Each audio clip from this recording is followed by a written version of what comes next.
নমস্কার শ্রোতা বন্ধুরা, আপনারা শুনছেন বৃষ্টি ও গল্প। আশা করি সবাই সুস্থ আছেন এবং অনেক অনেক বই পড়ছেন।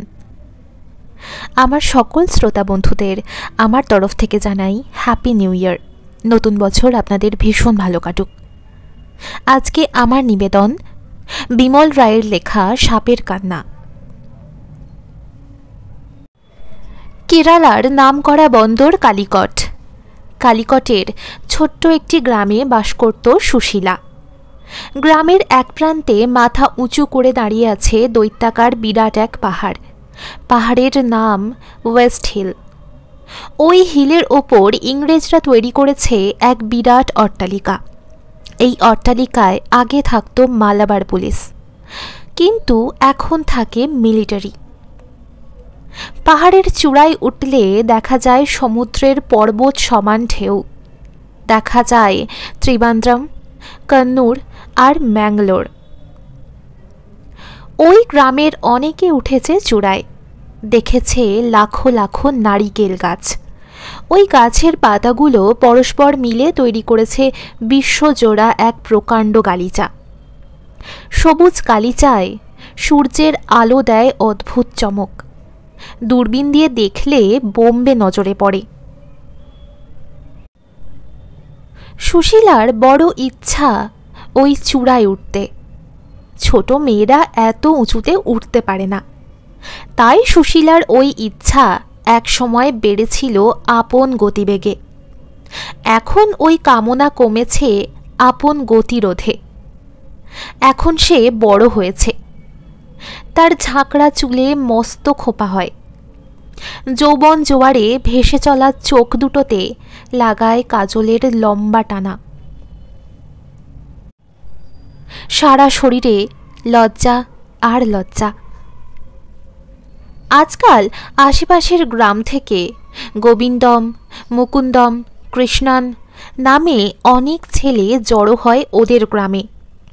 সময় অসময় জ্ঞান হারিয়ে ওরা সুশীলার বাড়ির কাছে বন্ধুদের নিয়ে আড্ডা মারে। সিনেমার হিরোদের কায়দায় কথাবার্তা, চুল কাটা, চলাফেরা ওরা অনেকে রপ্ত করেছে। ভিলেনের ছন্দে ওরা নিজেদের রথী মহারথী মনে করে। পরিবেশকে জমিয়ে তুলতে নানা আকর্ষণীয় চেঁচামেচি, হইচই, লাফালাফি করে অনর্থক নিজেদের আত্মহারা করে রাখে। আর চোখে কিংবা টেরা চাউনি নিয়ে অহরহ সুশীলার দিকে তাকায়। ওদের ওই সস্তা আর কাপুরুষচিত অঙ্গভঙ্গিতে খুশি না হয়ে সুশীলা উঠান ছেড়ে ঘরে ঢুকে পড়ে। হিরোইনের মন রাঙাতে ব্যর্থ হয়ে ওই আশাভঙ্গের দল সাংঘাতিক মন মরা হয়ে গৃহে ফেরে। ফেরার পথে বারে বারে থমকে দাঁড়ায়, পিছু ফিরে কি যেন দেখার চেষ্টা করে। তারপর চিৎকার করে জানিয়ে যায় পরের দিন কতজন কোন সময়ে আবার কোন স্থানে মিলিত হবে। উঠানের পশ্চিম কোণের হাজারি নারকোল গাছটার ছায়াটুকু সুশীলার বড় প্রিয়। সে ভালোবাসত ওই হেলে পড়া গাছটাতে ঠেস দিয়ে দাঁড়াতে। ওই পাহাড়ের উপরে অট্টালিকার রেলিং ঘেরা বারান্দাটা ছিল সুশীলার খুব চেনা। মিলিটারিরা অনেকে ওইখানে দাঁড়াত। সুশীলা নিচু হয়ে তাদের আবছা দেখত, ভাবত মিলিটারিরা কত ভাগ্যবান।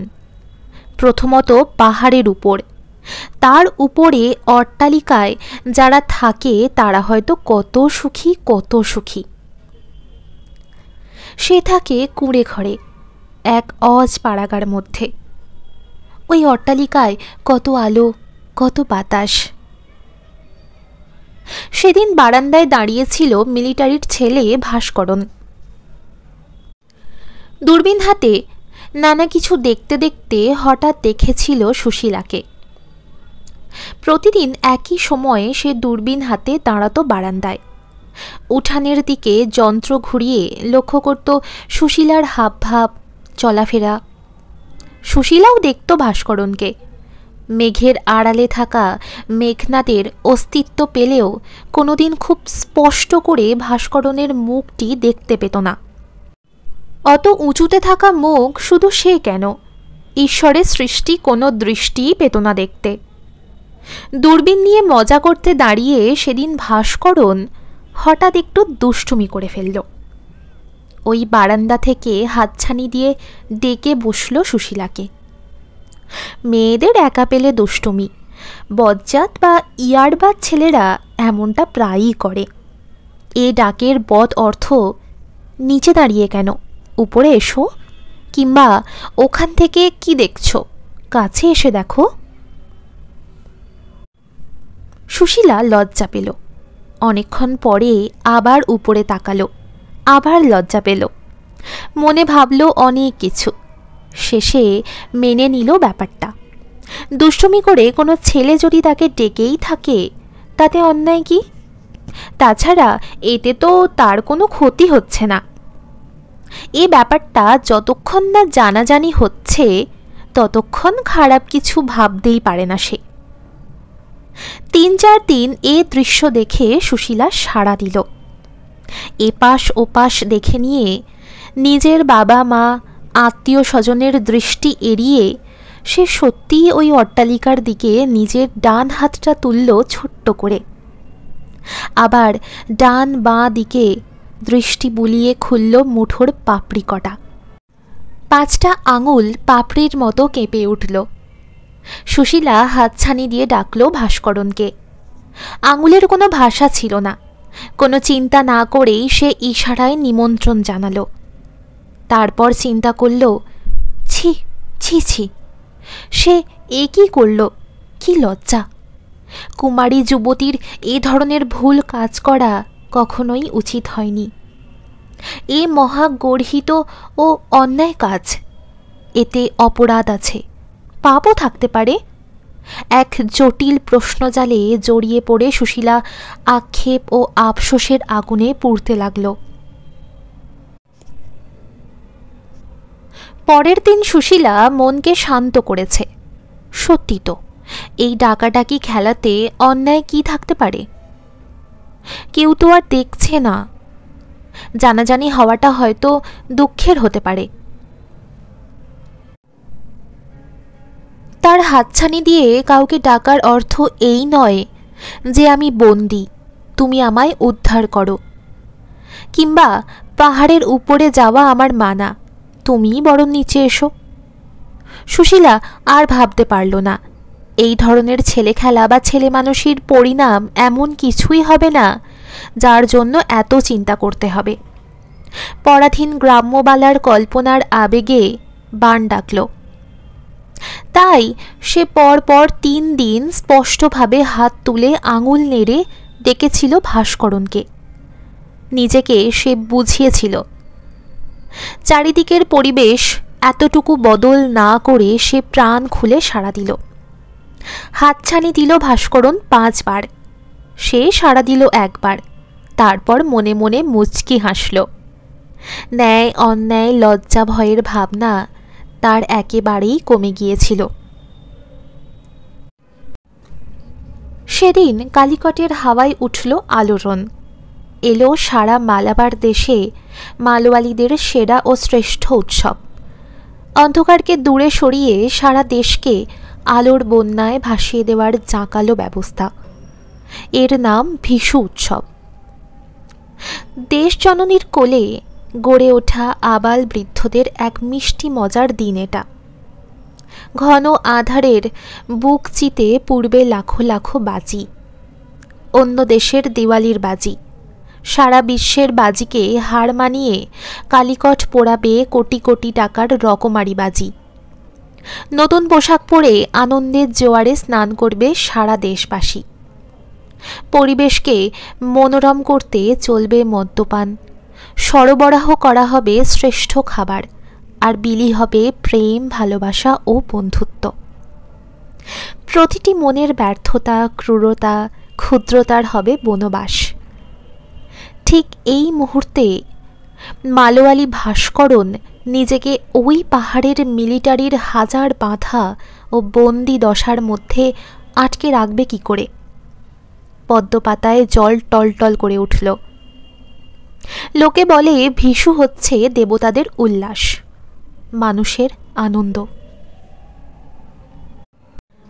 কল্পনাপ্রসূত এক দৃষ্টিকে সতেজ রেখে ভাস্করন মনস্থির করে ফেলল, এই মধুমাখা শুভ দিনে সারা দেশবাসী, সারা গ্রামবাসী যখন আনন্দ ফুর্তির উল্লাসে নিজেদের ভাসিয়ে দেবে, তখন সে কি করে নির্বাসিত আসামির মতো অট্টালিকার এক নির্জন কারাকক্ষে আলস্যে দিন কাটাবে। তাই ভাস্করন ফন্দি ভাঁজল 1 মিনিটে। ফন্দিটাকে সাজিয়ে নিতে সময় লাগলো কয়েক সেকেন্ড। দুপুরবেলা সে যাবে পাহাড় ঘেঁষা ওই গ্রামে, 2-5 জনের সাথে আলাপ সেরেই চলে আসবে। এমনটি না করলে সন্ধ্যায় সে তো অচেনা আগন্তুক বেনে যাবে। তখন কেউ যদি তাকে পাত্তা না দেয়। সুন্দর চিন্তাধারা। দুপুরে হবে বন্ধুত্ব আর সন্ধ্যায় হবে ফুর্তি। সে নাচতে জানে, হাসতে জানে, মজার হুল্লোড়কে জীবন দিতে কিছু খরচও করতে পারবে। তাছাড়া হাতছানি পাওয়ার নিমন্ত্রণ রক্ষা করার কাজটা কিছুটা এগিয়ে রাখতে পারবে। ভাস্করন পোশাক পরল। এমন পোশাককে সমর্থন জানাতে গ্রামের প্রতিটি জন হুমড়ি খেয়ে পড়বে। সেই সুযোগে সে সুশীলাকে নিজের পরিচয় দিয়ে আসবে। সে বার করল মিলিটারি পয়সায় কেনা দামি গ্যাবার্ডিন স্যুট টাই কোট।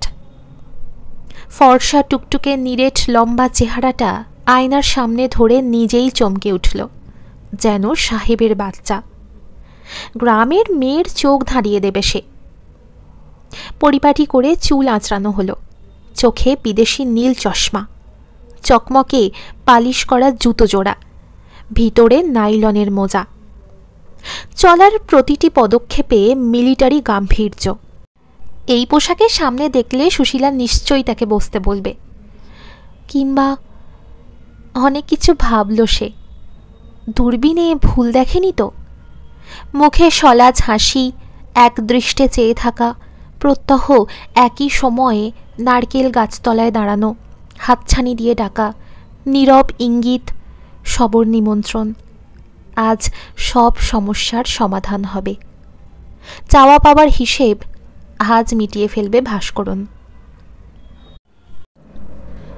পাহাড় থেকে গ্রামের পথে নামতে নামতে ভাস্করন দুটো প্রশ্নের জটিল জালে জড়িয়ে পড়ল। অন্তরের গভীরতম প্রদেশের সূক্ষ্ম স্নায়ুগুলো হঠাৎ শিহরিত হল। মশা মারতে কামান দাগা নয় তো? এমন সাজে সেজে ছন্দময় বেগে ছুটে চলেছে, এই গতির শেষ কোথায়? সুশীলা কি সত্যিই তাকে ডেকেছে? ডাকার অর্থ কি ভালোবাসা? সুশীলা সেই মাত্র নারকেল গাছটায় হেলান দিয়ে উপর দিকে চেয়েছে। পরনে অতি সাধারণ একটা ধুতি লুঙ্গির আকারে জড়ানো, গায়ে রংচটা 8 পৌড়ে একটা ব্লাউজ। সে এক দৃষ্টে খুঁজছিল তার খেলার সাথীকে। তার ইচ্ছে হচ্ছিল চিৎকার করে বলতে, আজ আর দূরে কেন?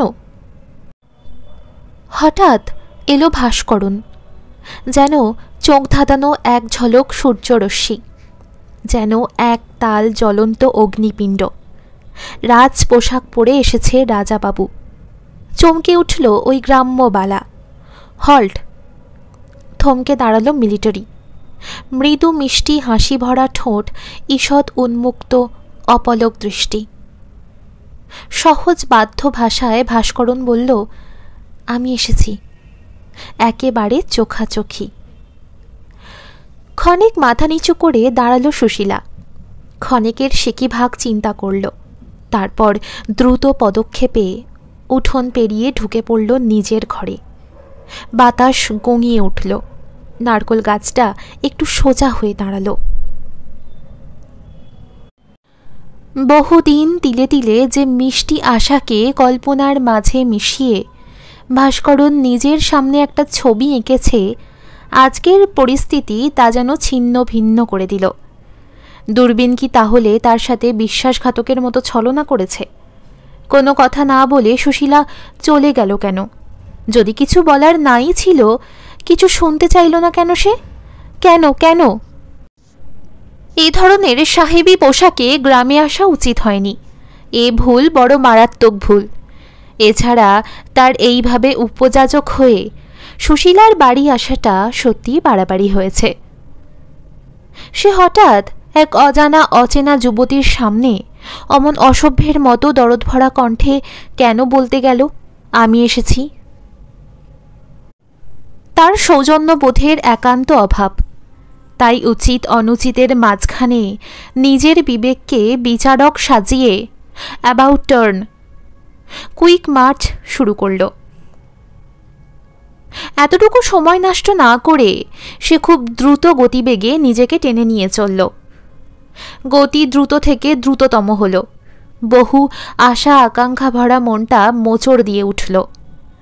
জীবনের প্রথম ভালোবাসা যেন কঠিনভাবে প্রত্যাখ্যাত হয়ে তাকে ধিক্কার দিতে লাগল। মিলিটারি ভিক্টরির বদলে পরাজয় স্বীকার করে ছুটে চলেছে নিজের তাঁবুর দিকে। সান্ত্বনার একমাত্র স্থান পাহাড়ের চূড়ায় ওই অট্টালিকা। সেখানে সে একরকম ছুটেই পৌঁছে গেল। এক লাফে গিয়ে দাঁড়ালো বারান্দার কোণে। দূরবীনটা হাতে তুলে নিয়ে দৃষ্টিকে এঁটে দিল ওই উঠানের দিকে। ইস, যদি মেয়েটার নামটাও জেনে আসতে পারতাম। ভাস্করন একটা বড় শ্বাস নিয়ে খুব সতর্ক দৃষ্টিতে দূরবীন ঘুরিয়ে চলল। সে স্পষ্ট দেখল এক চিলকে সোনালি রোদ বিদায় নিচ্ছে ওই উঠান থেকে। ওই রোদের মাঝেই দেখল একটা রঙিন শাড়ি যেন উঠানের এক প্রান্ত থেকে অপর প্রান্তে ছোটাছুটি করছে, যেন কাউকে খুঁজছে, যেন কিছু একটা হারিয়ে ফেলার ছটপটানি। দূরবীন অন্ধ হয়ে আসছিল। দৃষ্টিহীন বৃদ্ধদের কষ্ট করে বই পড়ার মতো অতি কষ্টে দূরবীন স্থির করে দেখল সুশীলা রঙিন শাড়ি পরে উঠান থেকে উপরে তাকিয়ে বারে বারে হাত নেড়ে মেঘনাথকে ডাকছে। সূর্য ডুবে এসেছিল।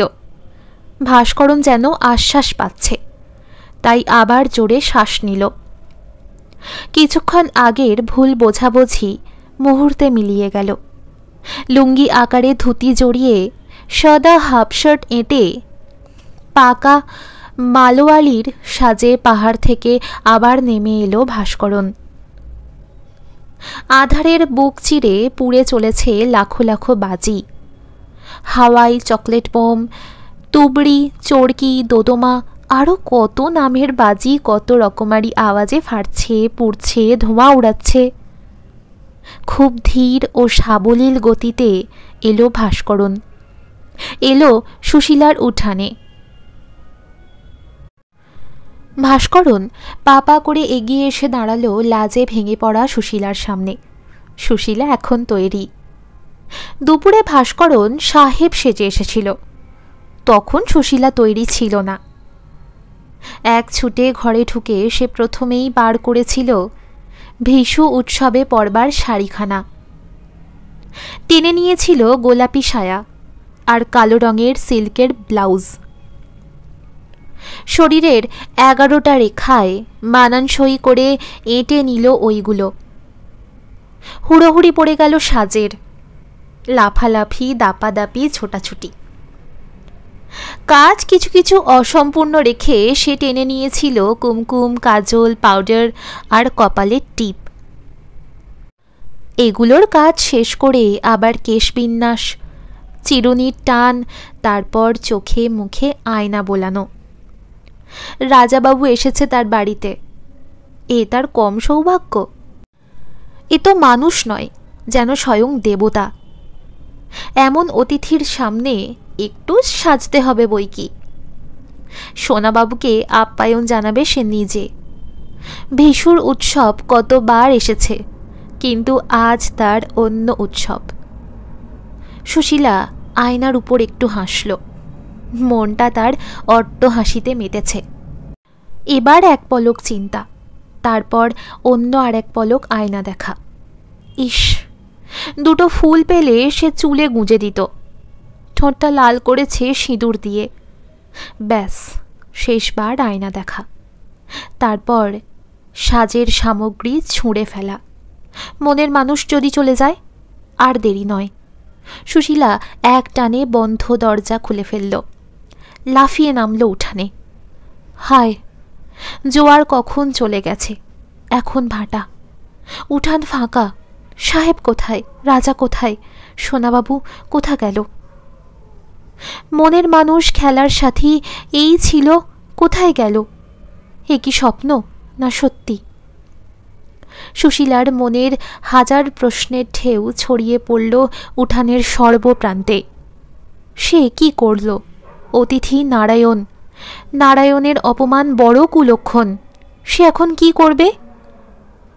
পাহাড়ের দিকে হঠাৎ একবার তাকিয়ে সুশীলা তার কর্তব্য স্থির করে নিয়েছিল।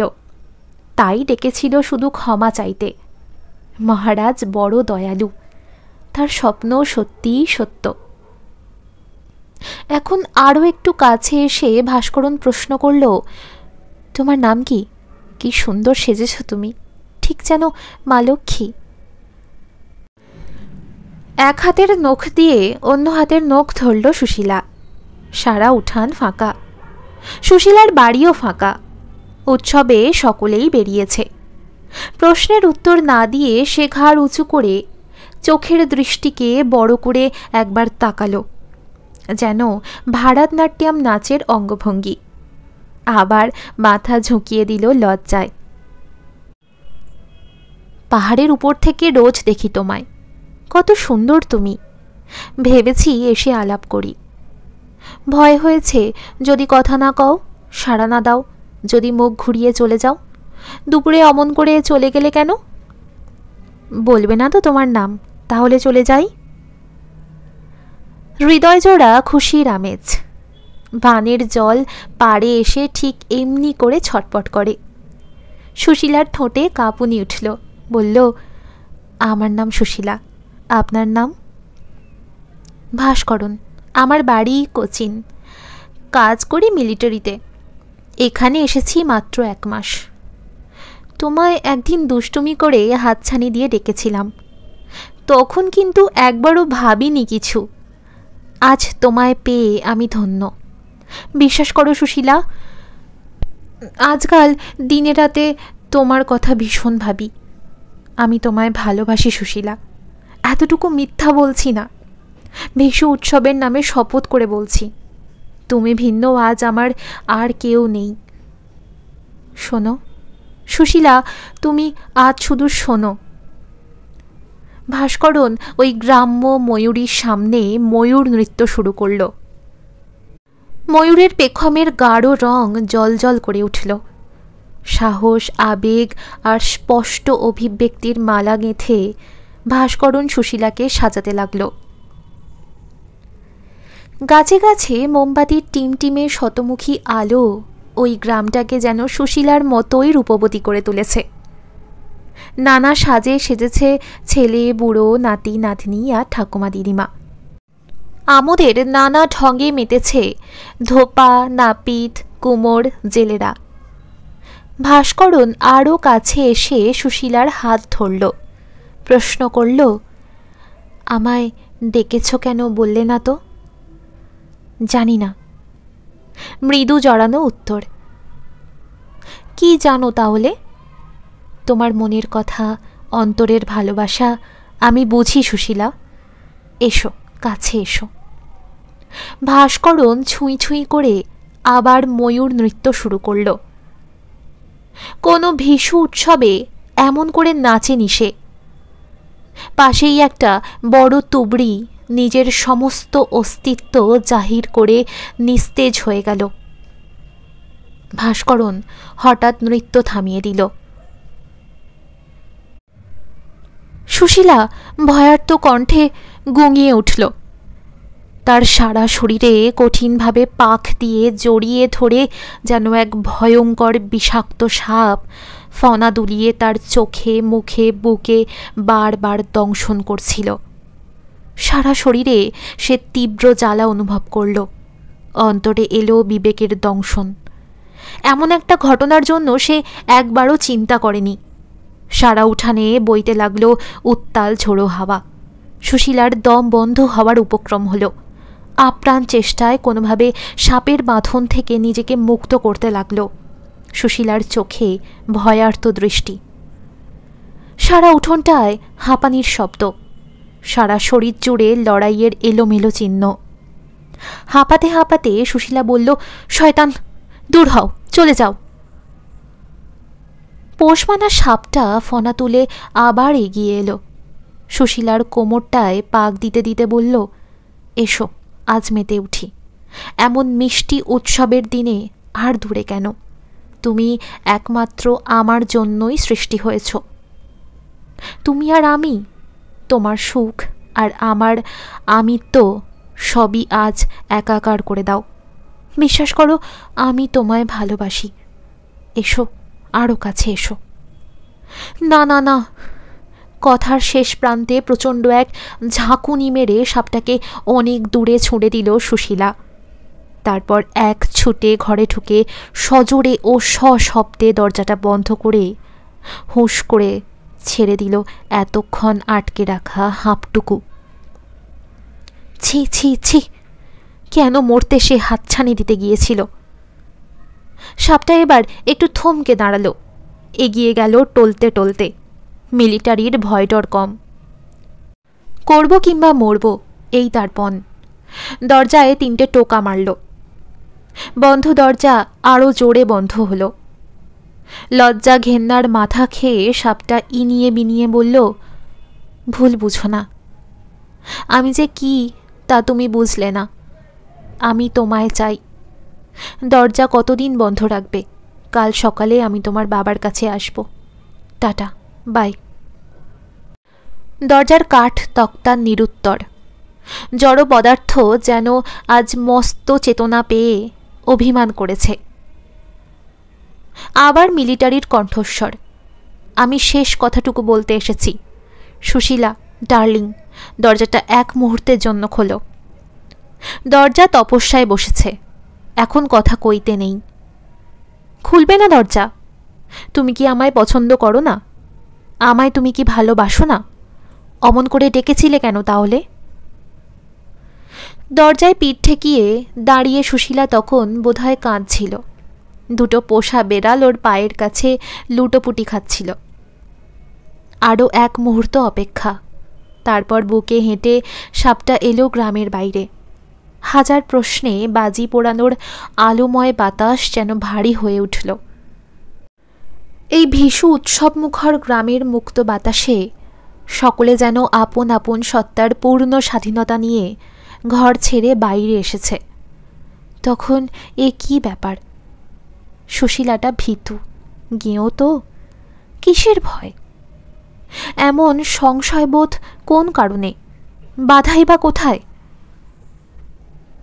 এক যুবতীর রূপ লাবণ্যে মুগ্ধ হয়ে এক যুবক যখন মনে প্রাণে তৈরি হয়ে 2 পা এগিয়ে, তখন উফ, কি অপমান, কি জ্বালা!